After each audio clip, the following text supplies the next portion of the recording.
걸어가도 피곤하지 아니하리로다. 아멘. 오늘 기준으로 최근 한 2주 안쪽으로 우리 길신교회 성도들 중에 암 진단을 받으셨다라는 얘기를 3분한테서 들었습니다. 2주 안쪽으로 우리 길신교회에 암 진단 받았다는 얘기만 제가 3분 얘기를 딱 들었어요.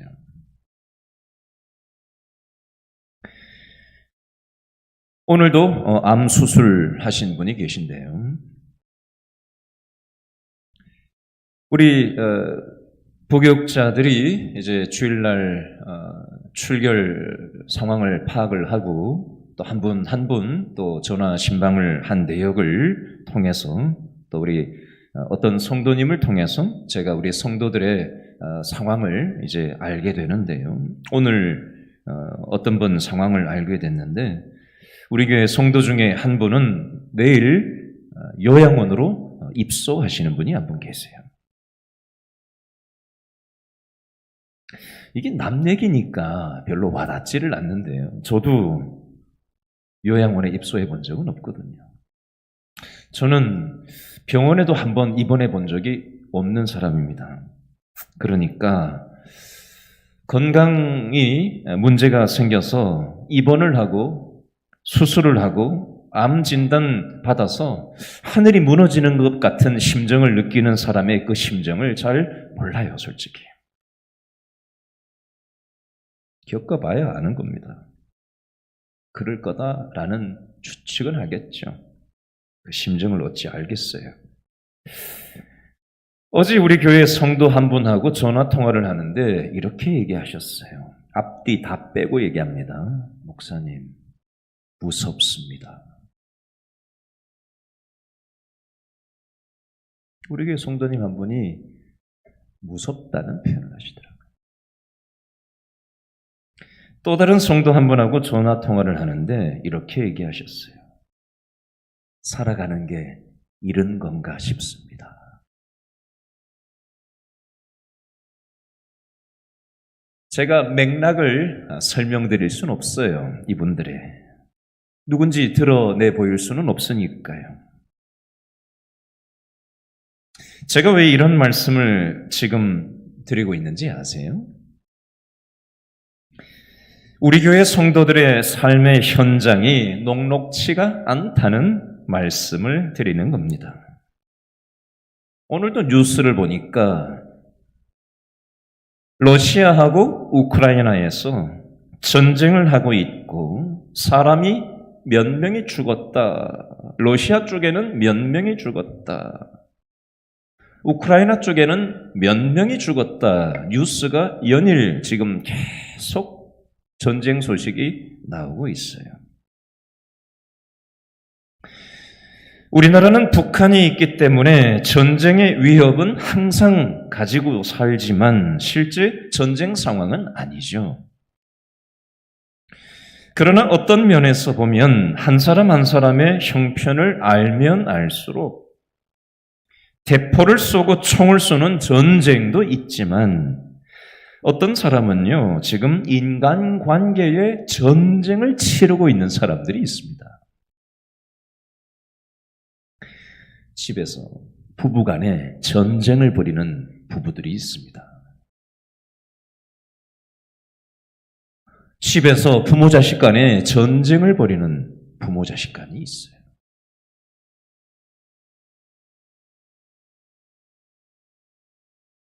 오늘 뉴스를 보니까 전화가 오는 게 공포심이 생긴다는 뉴스가 제목이 달려있어 나왔더라고요. 무슨 뉴스인가 하고 봤더니 상사가 밑에 있는 부하 직원한테 전화를 하는 걸 부하 직원 입장에서는 공포심이 느껴진다는 거예요.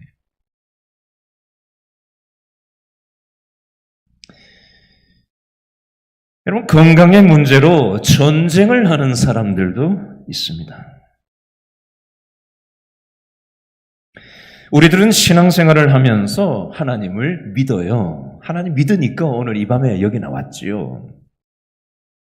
하나님 믿으니까 주일날 예배당에 나오죠.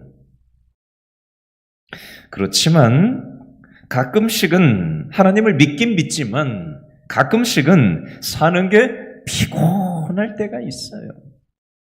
그렇죠? 좌절감이 그냥 확 밀고 들어올 때가 있습니다. 어떨 때는 앞이 도무지 보이지를 않아서 절망 때문에 앞이 캄캄한 순간이 밀고 들어올 때가 있습니다.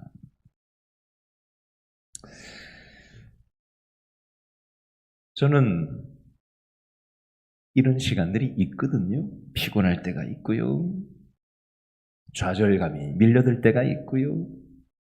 절망 때문에 앞이 캄캄한 순간이 저에게는 있어요. 여러분들은 어떠십니까?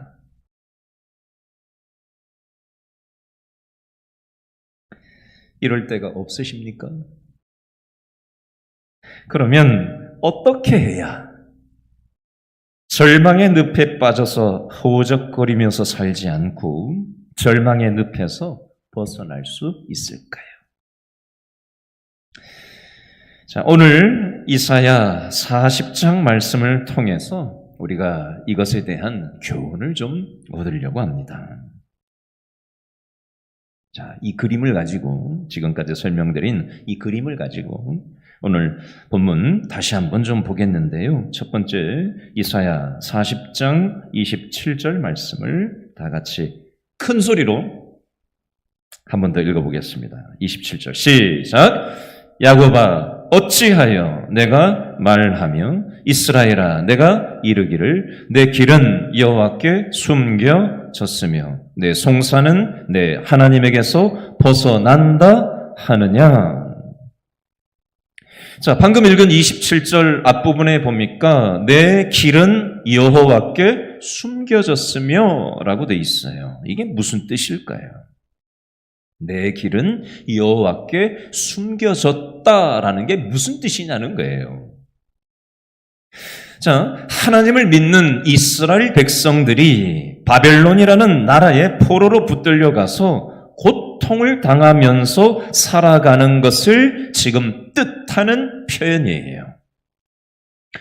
저와 여러분에게 이 내용을 적용시켜서 설명하자면 이렇습니다. 이스라엘 백성들처럼 저와 여러분도 하나님을 믿는 사람들이잖아요. 그죠? 하나님을 믿으면서 교회도 다니지만 직장에 오늘 출근도 하시고 사업도 하시고, 그죠? 세상에서 우리는 믿지 않는 세상 문화 속에서 부대끼면서 오늘 하루를 살다가 오늘 이 자리에 오셨잖아요. 치열한 전쟁터와 같은 직장의 차가운 현실 속에, 그죠? 은혜 없는 세상 속에서, 답이 없는 세상 속에서 우리가 오늘 살아낸다고 애쓰셨잖아요. 가정생활을 하다 보면 뭐 일이 술술 풀립니까? 직장생활 일이 술술 풀려요? 자녀 문제가 뭐 술술 풀립니까? 세상에 쉬운 게 어디 있어요? 분명히 하나님을 우리가 믿어요. 그런데 가정에서 어려움이 툭 터지고 자녀들한테 어려움이 툭 터지고 직장에서 뭐가 해결되지를 않고 상사가 너무 나를 괴롭히고 전화 받는 게 공포스럽고 신앙생활을 하기는 하지만 어려운 일을 겪으면서 우리가 살아갈 때가 있더라는 겁니다. 자, 방금 읽은 27절 하반절에 보면요. 내 송사는 내 하나님에게서 벗어난다 하느냐? 이건 또 무슨 뜻일까요? 하나님이 왜 안 도와주시냐? 이 내용이에요. 하나님이 내가 지금 이렇게 어려운데 이사야 40장 27절은요. 내가 이렇게 믿음 생활하면서 나름 믿음으로 살아보려고 하는데 가정에서 문제가 터지고 직장에서 문제가 터지고 신앙생활을 나름대로 해보려고 하는데 교회 생활에서 문제가 터지고 이렇게 어려운데 왜 하나님이 안 도와주시냐라고 얘기하는 게 이사야 40장 오늘 본문 27절 내용이라고 정리를 할 수가 있습니다.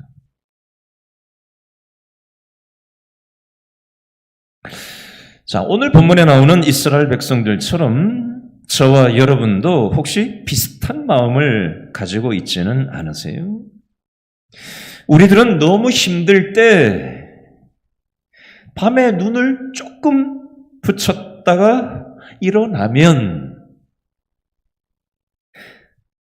고통이 사라지고 없어질까 싶어서 안 오는 잠을 청해 볼 때가 있죠. 그리고 잠도 자는 둥 마는 둥 선잠을 자다가 일어나 보면 여전히 상황이 바뀐 것은 1도 없고 고통스러운 현실은 똑같이 내 앞에 떡하니 버티고 서 있는 것을 확인해 본 적이 있으십니까? 우리는 힘들 때 하나님을 찾아요.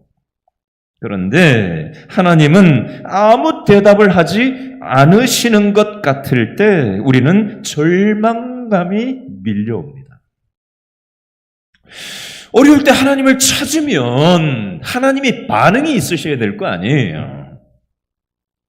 근데 아무 무반응이신 하나님인 것처럼 여겨질 때 우리는 절망감이 밀려들지 않아요? 오늘 우리 교회 성도님 한 분한테서 문자가 저한테 왔어요. 이분은 지금 어려운 상황을 통과하고 계신 분이에요. 그런데 하나님이 지금 이분이 이렇게 문자를 저한테 보냈어요. 하나님이 지금 나와 함께 하고 계신 것을 믿습니다. 이렇게 믿음의 고백을 저한테 문자로 보내오셨어요. 여러분들에게 질문을 하나 해보겠습니다. 하나님이 나의 어려움을 아시고 나와 함께 하신다는 믿음이 지금 있으십니까? 질문을 했으면 대답을 해야 될 거 아니에요. 아멘이에요? 노멘이에요? 아니면 시키니까 하는 수 없어가지고 아멘 안 믿어지는데 뭐라도 얘기를 해야 될 것 같아서 아멘 마음은 안 따라가는데 그건 아니시겠죠.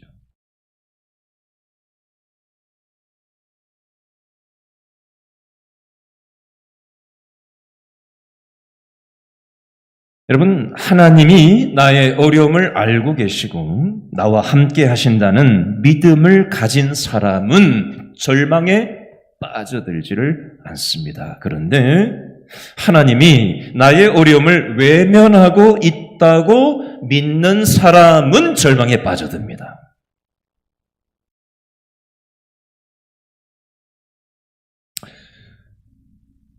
여러분, 오늘 혹시 하늘 한번 쳐다보신 분 손들어 보세요. 하늘.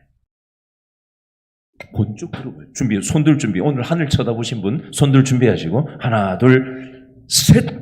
세 분이 하늘을 쳐다보셨네요. 이렇게 나머지는 하늘도 한 번도 안 쳐다봤어요? 땅만 쳐다봤어요? 솔직히 저도 오늘 하늘 안 쳐다봤어요. 아침에 새벽 예배 마치고 밥 먹으러 잠깐 점심 먹으러 나갔다가 온 거 말고는 계속 서재에만 있었어요. 밖에 나가지는 않았어요. 분명히 차를 몰고 나갔다 오긴 했는데 하늘을 의식하지 않고 왔다 갔다 했던 것 같아요. 잠깐.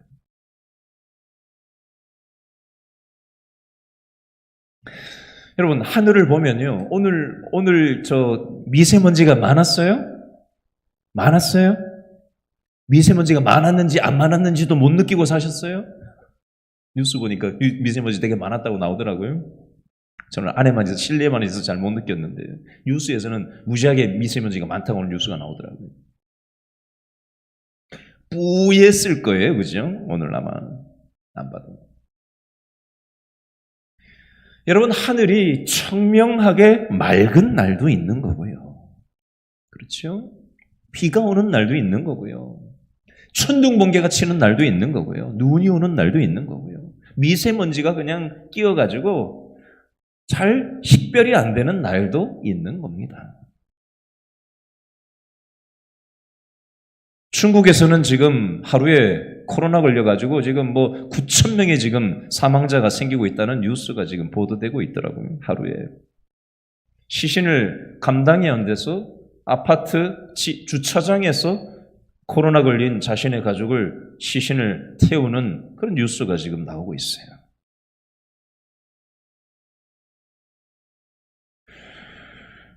여러분, 하늘이 항상 맑은 날만 있는 건 아닌 이치처럼 우리들의 믿음도 항상 맑은 믿음만 있는 날은 없습니다. 이런 말이 있어요. 아침에는 이상주의자로 나갔다가 점심때가 되면 현실주의자가 되고 저녁 때에는 패배주의자가 되어서 집에 들어온다. 이런 말 들어보셨어요? 아침에는 새로운 날을 기대하고 나섰다가 점심때쯤 되면은 막 먹고 살기 정신없이 돌아가다 보니까 현실에 매여서 살고 저녁때가 되면 어깨가 쭉 처져가지고 패배주의적인 그런 마음과 몸으로 지친 몸으로 집에 들어온다. 그런 뜻입니다. 저와 여러분의 믿음은 혹시 어떠십니까? 오늘 같이 이렇게 금요 영성 집회를 드리면서 찬양을 믿음의 식구들끼리 함께 앉아가지고 예배당 건물 안에 딱 들어와가지고 우리 다 믿는 사람들이잖아요. 그죠? 같이 찬양을 하고 같이 말씀을 붙잡고 설교를 듣고 또 불 꺼지면 막 기도를 하고 이러고만 앉아있으면 하나님이 우리와 함께 하시는 것만 같이 믿음의 하늘이 청명하게 여겨집니다. 그런데 예배당 문을 딱 벗어나서 집에 딱 가기만 하면은 그냥 구름 낀 것만 같은 그런 어떤 그런 상태로 혹시 우리의 믿음이 구름 낀 것 같은 그런 상태이진 않는지, 직장에 출근을 하면 혹시 천둥번개가 치는 것 같은 그런 느낌의 믿음 상태로 직장 생활을 하고 있지는 않는지. 여러분, 우리는 다 거기에요. 신앙 좋다고 해도 대단한 신앙도 없고요. 신앙 없다고 해도요, 또 없는 것 같은데 또 하나님 한편에는 또 하나님 의지하고 찾는 마음이 다 있어요. 다 거기에요, 우리가. 신앙이 있으면 얼마나 있고 없으면 뭐 얼마나 없겠어요. 내가 신앙 좋다고 교만 떨 일도 아니고요. 신앙 없다고 너무 영적으로 쪼그라들어서 살 일도 아니에요. 우리는 우리의 수준 때문에 십자가에서 우리를 살려주신 게 아니에요. 하나님의 사랑 때문에, 십자가 사랑 때문에 우리가 하나님의 은혜를 입은 존재지, 우리가 뭐 신앙의 수준이 있으면 뭘 얼마나 있겠어요. 이렇게 믿음 없는 우리들에게 하나님은 어떻게 말씀하고 싶어 하시는가? 이사야 40장 28절 한 번 더 읽어볼까요? 이사야 40장 28절 다 같이 시작. 너는 알지 못하였느냐? 듣지 못하였느냐? 영원하신 하나님 여호와 땅끝까지 창조하신 이는 피곤하지 않으시며 곤비하지 않으시며 명철이 한이 없으시며. 아멘. 자, 방금 읽은 이 28절은 무슨 뜻일까요?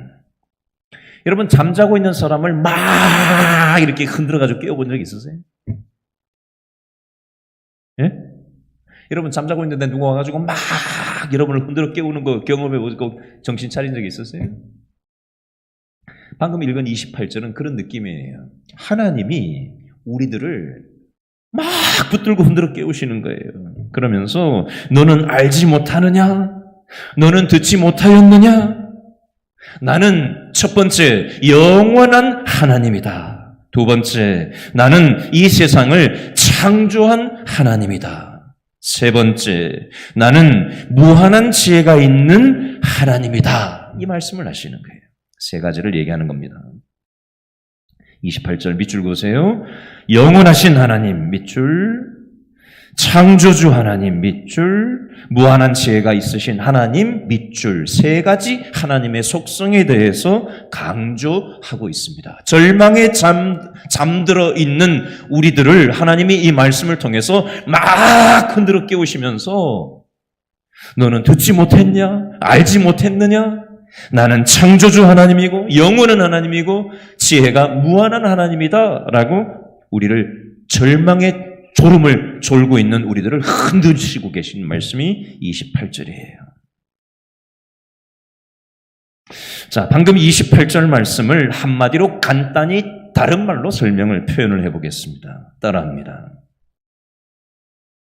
절망하지 말고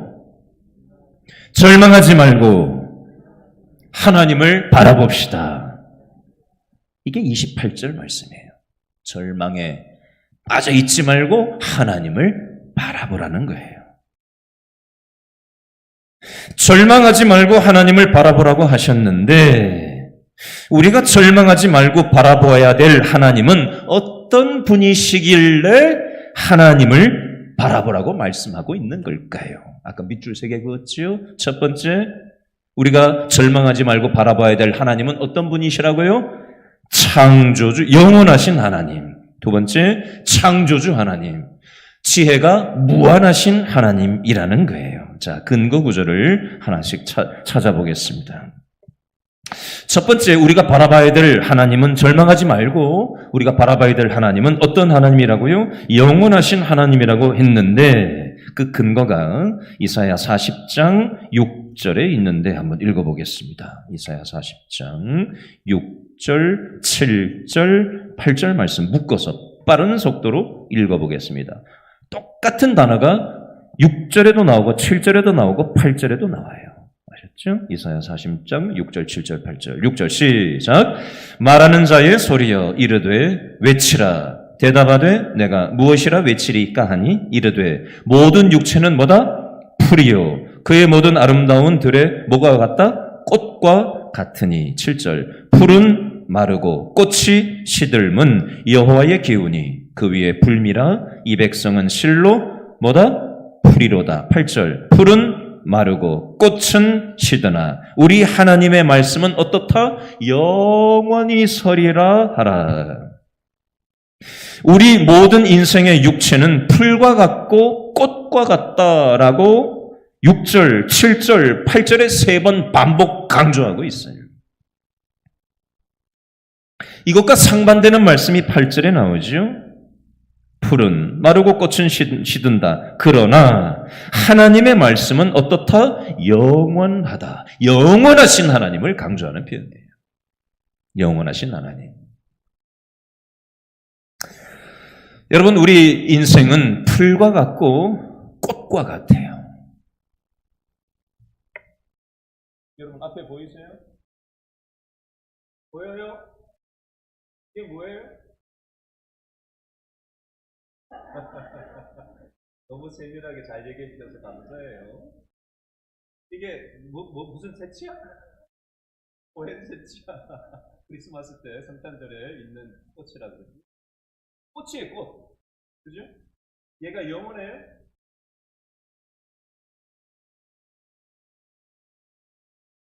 여러분, 우리 영원히 이 땅에서 살 수 있을까요? 지난주에도 우리 이명숙 집사님 어머님 장례가 있었죠? 오늘 여기 앉아 계신데 우리 어머님 천국으로 가셨는데 우리의 몸은 이 꽃과 같이 영원하지 않아요. 길게 살아봐야 100년 남짓 사는 거예요. 중국인가 뭐 어느 나라인가 뭐 130 몇 살이 지금 세계 최고령이라고 나오던데 뭐 중국의 무슨 시대부터 지금까지 살아있다라고 얘기하면서 뉴스에 얼마 전에 봤어요. 지난주인가. 끼케야 130 몇 년이에요. 150년 사는 사람 나올지 모르겠어요. 굉장히 긴 것 같지만 그죠? 지나놓고 보면은 금방이잖아요. 그렇죠? 1년이 휙휙 지나가잖아요. 그죠? 인생은 모든 육체는 풀과 같고 꽃과 같다고 성경은 말씀합니다. 건강이 있을 때는 자신감을 가지죠. 근육이 탱탱할 때는 이 탱탱한 근육이 영원할 것 같죠. 아무리 건강관리 잘해보세요. 주름이 안 생기나? 주름을 땡겨서 뭐 시술을 해보세요. 그런다고 계속 탱탱하게 살 수 있나? 언젠가는 쭈그러질 때가 있고 언젠가는 끝날 때가 있다는 겁니다. 유한하다는 거예요. 우리는 유한한 존재라는 겁니다. 풀과 같고 꽃과 같다. 그런데 하나님은 영원하신 하나님이다.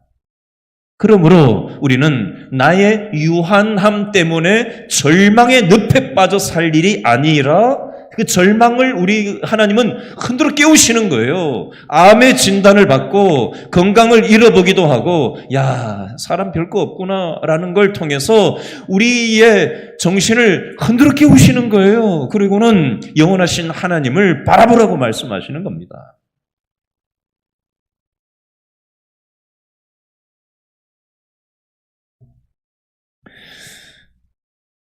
하나님은 창조주 하나님이시라 그랬어요. 창조주 하나님. 28절 둘째 줄에 셋째 줄에 땅끝까지 창조하신 이 창조주 하나님을 바라보라고 말씀하세요. 근거 구절이 이사야 40장 15절에 나오는데요. 40장 15절 읽어볼까요? 시작. 보라, 그에게는 열방이 뭐와 같다? 통의 한 방울 물과 같고 저울의 작은 뭐 같다? 티끌 같으며 섬들은 떠오르는 뭐 같다? 먼지 같으리니. 17절. 그의 앞에는 모든 열방이 아무것도 아니라 그는 그들을 없는 것 같이 빈 것 같이 여기시느니라. 아멘. 무슨 뜻일까요? 하나님 앞에서는 이 세상을 창조하신 창조주 하나님 앞에서는 제 아무리 그 당시에 날고긴다고 하는 바벨론 제국도 한 방울 물과 같다는 거예요. 이 세상 열방 모든 나라들을 갖다 놔도 다 합쳐도 하나님 앞에서는 작은 먼지에 불과하다라고 말씀하고 있습니다. 그러므로 우리는 힘센 나라, 힘센 사람, 권력자, 나를 쥐고 흔드는 사람을 두려워할 게 아니라 나를 창조하신 하나님을 두려워할 줄 알아야 한다는 겁니다. 나를 흔들어 놓는 영향력들로 인해서 좌절에 쩔어 살 일이 아니라 창조주 하나님을 우리는 바라볼 것을 말씀하시는 거예요. 세 번째, 이사야 40장 28절 제일 끝에 보니까 세 번째 우리가 바라봐야 될 하나님은 어떤 하나님이라고요? 명철이 한이 없으신 하나님, 지혜가 무한하신 하나님에 대해서 얘기를 하고 있어요. 이거 설명할게요. 여러분, 우리는 지혜가 없어요. 저와 여러분은 지혜가 없어요. 우리는 지혜가 없기 때문에 눈을 감고 기도할 때 이렇게 보통 기도합니다. 우리 이런 기대를 가지고 기도하지 않습니까? 하나님, 내가 지금 눈을 감고 기도하고 있는데 눈을 뜰 때 내 문제도 없어지게 해주세요. 이게 지혜가 없는 우리들이 하는 기도의 방식이에요. 빨리 내 문제가 해결되기를 바라는 지혜 없는 기도를 하는 거예요. 기도하면 짠, 뿅 하고 문제가 해결되면 좋죠. 그게 지혜 없는 기도예요. 그런데 우리의 기대와는 다르게 기도하고 눈을 떴는데도 나의 고통이 사라져 있지를 않을 때가 대부분이죠. 우리는 지금 당장 내 문제가 해결되기를 기대해요. 그러나 하나님은 지혜가 무한하신 하나님이에요. 하나님의 지혜 속에는 우리의 인생에 고통이 포함되어 있어요. 하나님의 지혜의 패키지 안에는 우리의 고통스러운 삶의 현실이 포함되어져 있어요. 우리는 근데 하나님의 지혜에 고통이라는 내용물은 쏙 빼놓고 좋은 것만 겪으면서 신앙생활 했으면 좋겠거든요. 그리고 혹여라도 뭐가 살다가 믿음 생활하다가 직장 생활하고 가정 생활하고 교회 생활하다가 어려운 게 있으면은 빨리 이 나를 부대끼게 만드는 게 당장 기도하면은 없어지기를 바라고 그걸 기도하거든요. 근데 이게 잘 안 없어진단 말이죠. 자꾸 부대껴요. 인간관계가 자꾸 부대껴요. 돈 문제가 자꾸 어려워요. 건강의 문제 때문에 부대껴요. 자식 문제 때문에 자꾸 어려움이 있어요. 당장 기도하면 당장 좀 없애줬으면 좋겠는데 하나님이 그렇게 잘 하지를 않으셔요. 대부분. 왜 이러시는 걸까요? 하나님의 지혜에는 자녀 문제라는 그 고통이 하나님의 지혜의 패키지 안에, 우리 인생을 다듬기 위하신 하나님의 지혜의 패키지 안에 자녀 문제라는 게 같이 내포되어 있어요. 하나님의 지혜의 패키지 안에는 우리의 건강에 어려움을 겪으면서 야, 건강관리 잘해도 내가 해결할 수 없구나. 의사 최고, 세계 최고 1번으로 의사 수술 잘하는 의사도 해결 못하는 수술이 있구나. 이걸 깨닫고 인간의 유한함을 깨닫는 거예요. 인간의 지혜 별거 아니구나. 인간의 의술 별거 아니구나. 돈으로 안 되는 것도 있구나. 내 최선이 되게 보잘것이 없는 거구나를 깨달으면서 이 고통을, 어려움을 안고 살아가는 걸 통해서 하나님은 우리를 깨우치시려고 하는 하나님의 지혜의 패키지 안에 그게 들어가 있다는 거예요.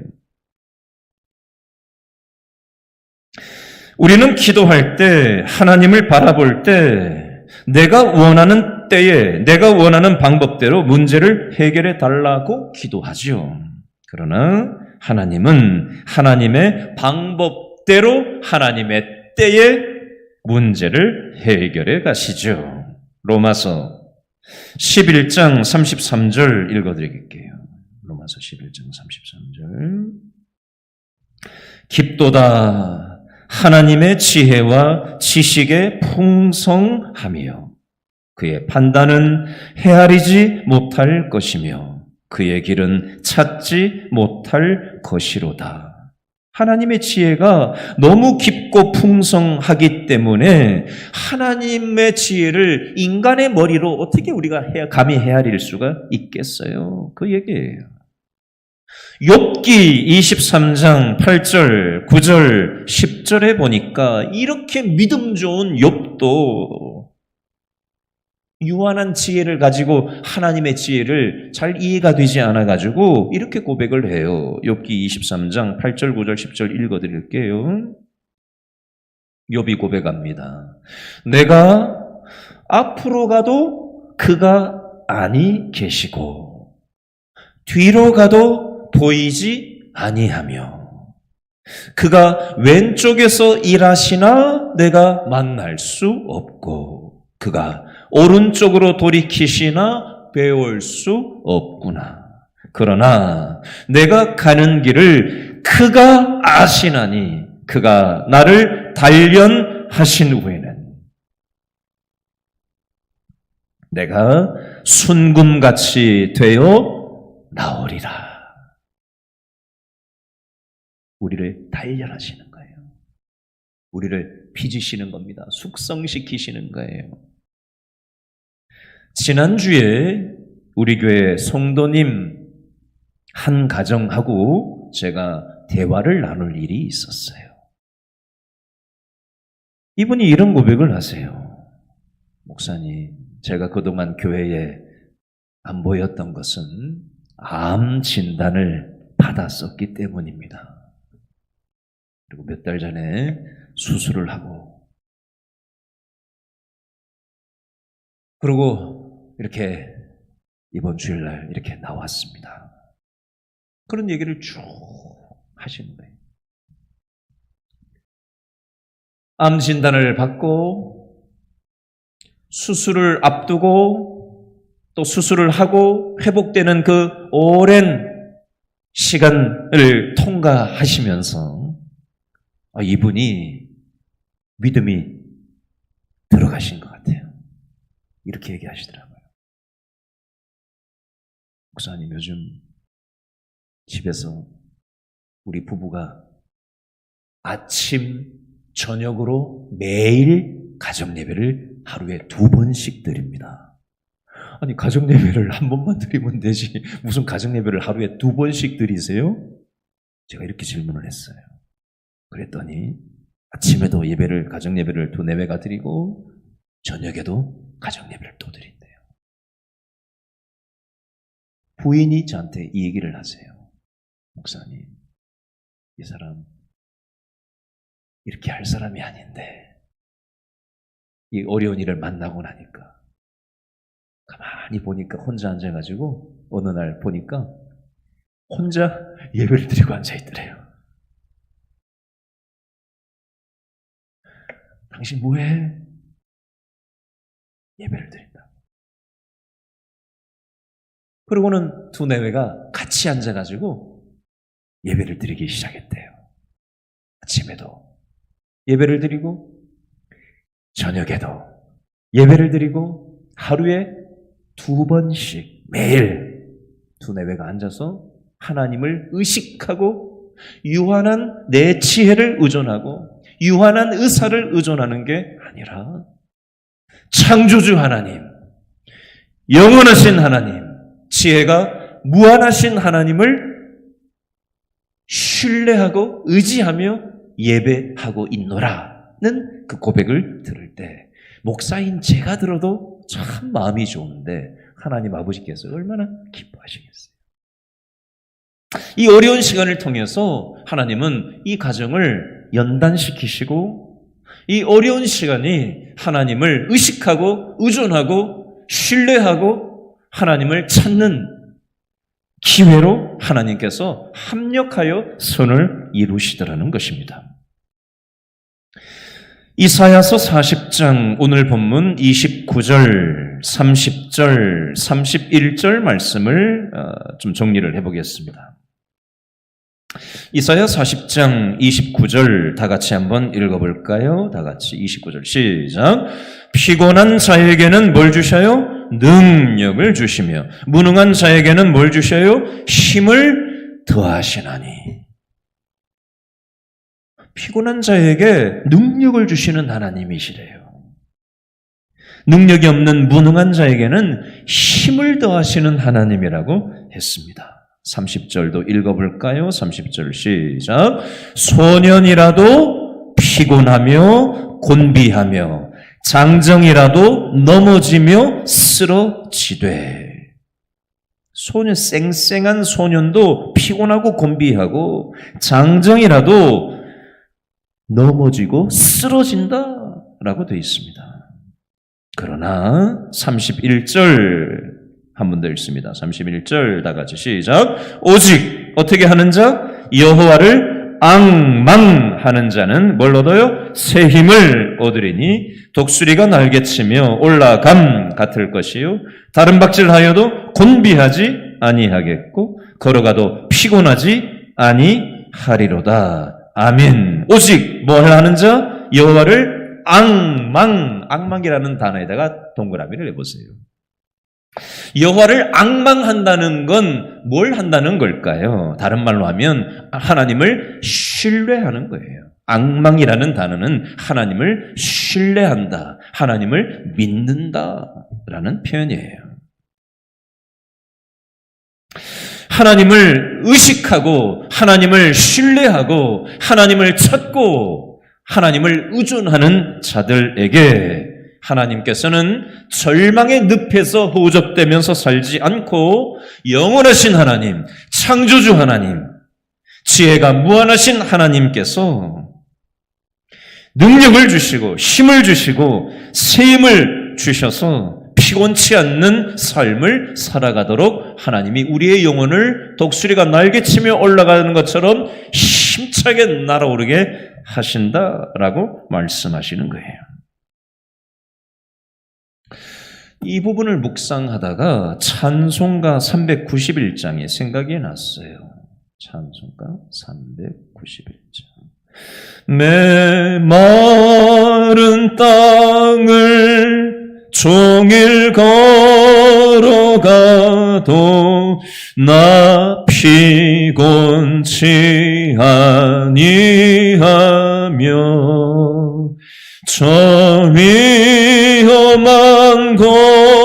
내가 이를 때면 큰 바위에 숨기시고 주 손으로 어떻게 한다고요? 덮으시네. 숨겨주시고 덮어주신대요. 메마른 땅을 종일 걸어가도 피곤치 않고 위험한 곳, 내가 이를 때면 큰 바위에 우리 인생을 숨겨주시고 하나님의 손으로, 은혜의 손으로 덮어주신다. 이 놀라운 찬송의 가사 생각이 났어요. 지난주에 세바시라는 강의 15분짜리 강의 프로가 있는데 그 강의 내용 중에 차를 타고 왔다 갔다 하면서 제가 강의를 몇 개를 들었는데 미국의 존스 홉킨스 대학교 소아정신과 한국인 교수가 있어요. 24살 때까지 경상도 대구에서 살았대요. 그리고 미국 가서 20년을 지냈대요. 그런데 세계 최고의 의대인 존스 홉킨스 대학의 소아정신과 교수가 됐더라고요. 이분은 3개 국어를 한다고 자기를 소개하는데 첫 번째 언어는 한국말, 두 번째 언어는 미국말, 영어, 세 번째 언어는 뭐게요? 대구 사투리. 대구 사투리를 유창하게 구사하더라고요. 20년 지났는데 대구 사투리를 유창하게 구사하는데 누가 그러더래요. 아니 교수님은 배울 만큼 배우신 분이 표준말을 사용해야 되지 않아요? 근데 이분이 얘기를 했대요. 세상의 잣대는 그렇게 교양 있는 말을 하는 걸 쳐주는 게 이 세상의 논리잖아요. 근데 이분이 자존감이 되게 좋으시더라고요. 자기는 대놓고 먼저 3개 국어를 자기는 한다고 얘기를 한대요. 공포를 한대요. 그러면 다른 사람이 사투리 쓰는 거에 대해서 뭐라고 하지는 못한대. 워낙 당당하게 얘기를 해버리니까. 그러면서 강의 중에 뭘 얘기를 하냐면 사람마다 약한 부분이 있어요. 그죠? 다 잘할 수는 없어요. 좋은 면도 우리는 누구나 다 있지만 약한 부분이 다 있어요. 각자에게 보면. 그죠? 근데 내 약한 부분까지 포함해서 패키지로 하나님은 우리를 사랑하셔요. 그분이 이 얘기를 하진 않았어요. 근데 얼핏 강의하는 중에 감사 기도를 한다는 표현을 쓱 하고 지나가더라고요. 믿는 사람 같아요. 딱 들어보니까. 여러분, 우리의 약한 모습조차도 하나님은 포함해서 우리를 사랑하세요. 그리고 이 약함을 통해서 하나님을 의존하고 하나님을 의식하고 하나님을 찾는 오히려 도구 기회가 될 수 있었으면 좋겠어요. 몸이 아프면서 하나님을 우리는 찾게 돼 있고요. 돈 문제의 갈등을 통해서 인간관계의 부대낌을 통해서 야, 내가 해서 안 되는구나. 그죠? 두 손 두 발 나들고 하나님 도와주세요. 이렇게 되잖아요. 그죠? 우리의 어려움을 통해서 영원하신 하나님, 창조주 하나님, 지혜가 무한하신 하나님께로 하나님은 우리를 흔들고 계신 거예요. 깨우고 계신 거예요. 절망 속에 빠져 있지 말라는 거예요. 나를 바라봐라 말씀하시는 거예요. 이 시간 그 하나님을 찾는 시간이 됐으면 좋겠어요. 오늘 말씀을 통해서 우리를 흔들어 깨우시는 하나님 앞에 우리가 나아가서 다 같이 기도하는 시간 될 수 있기를 바랍니다. 우리 아까 불렀던 찬양 중에